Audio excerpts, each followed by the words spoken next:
Now that we've done all that work to create our date table and its calculated columns, it's time to define a couple of basic measures and start plotting our data. We'll start with the data view, click New Measure on our ribbon, and we'll define our base measure.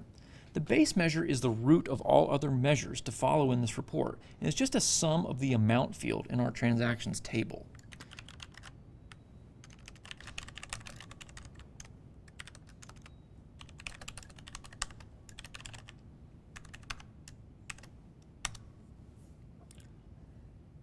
Next, we need to find a way to track our income and expenses, as those are the root of all the questions we want to answer. How much money did we make this month? How much money did we spend? What did we spend it on? To begin answering these, we need to remember that our transactions are broken out into debits and credits within the type column. Anytime we see a debit transaction, it usually means we're spending money, and anytime we see a credit transaction, it's money coming in. But there's a little more complexity to it, because sometimes a debit transaction from our checking account could actually be a credit card payment, where we're moving money to one of our credit accounts to pay for expenses there. It could also be a transfer to another account, like a savings or investment account.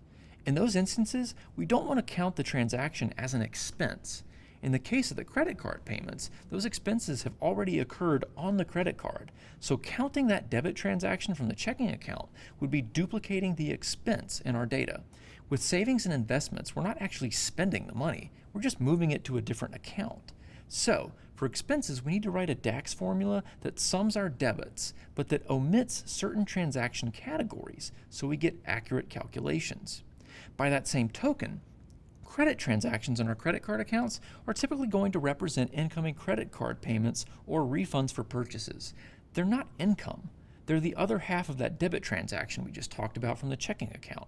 If there's a $500 debit from checking marked as a credit card payment, there should also be a $500 credit in the credit card account, so the two transactions balance out. So we also need to write a DAX formula for income that sums our credits, but that also omits those same troublesome transaction categories. We'll click New Measure and open up our formula bar, and we're going to use our trusty Calculate function. We'll tell it to calculate our transaction amount measure, but we're going to filter the transactions first by debit transactions, then secondly, we'll filter out any transactions that are categorized as transfers, and thirdly, we'll filter out any transactions that are categorized as credit card payments. Next, we'll create our income measure.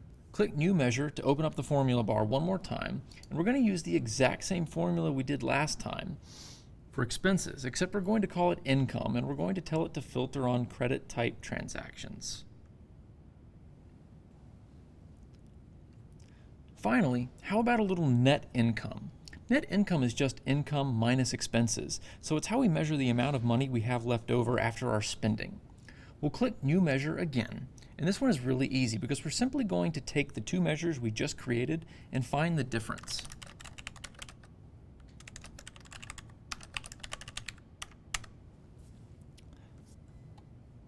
Next, we'll add some new visuals to our report. Let's start with a slicer and then put the year column from our date table on there and select the year 2019.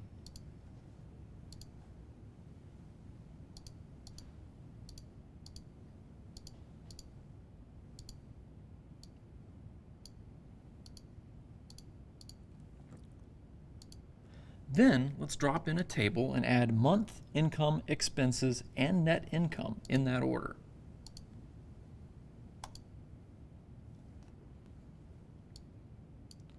Looking at the results, we can already see a story taking shape. Our expenses have stayed relatively consistent from month to month, except for a huge increase in June.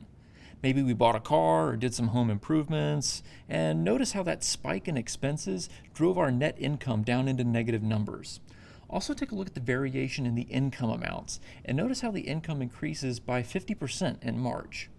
If we look at the underlying data, we'll see that paycheck transactions occur every 2 weeks, and March was one of those months where our company had its payday on the 1st, 3rd, and 5th Fridays of the month, so we got paid 3 paychecks in 1 month instead of our usual 2.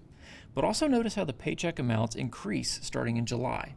Judging by the amounts, it looks like we got a raise of $250 per paycheck. These are just some basic observations at this point. Now let's try visualizing the data. we'll go to our visualizations pane and add a waterfall chart to our report.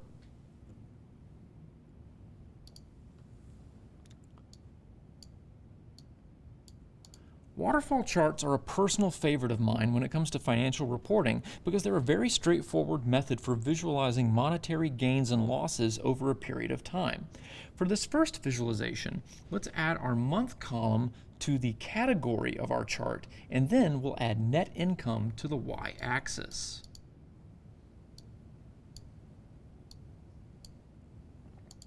The result should be this wonderful looking chart. Notice how the net income amounts from each month accumulate as we progress through the year. We're adding the amounts up across all these months where our net income was positive, and then in red we have the big drop where our expenses for the month greatly exceeded our income. After that, we resume our upward trajectory until we get to the blue bar, which represents our total net income for the year so far. If we hover over these bars and compare them to our table above, you'll see how the numbers tie together.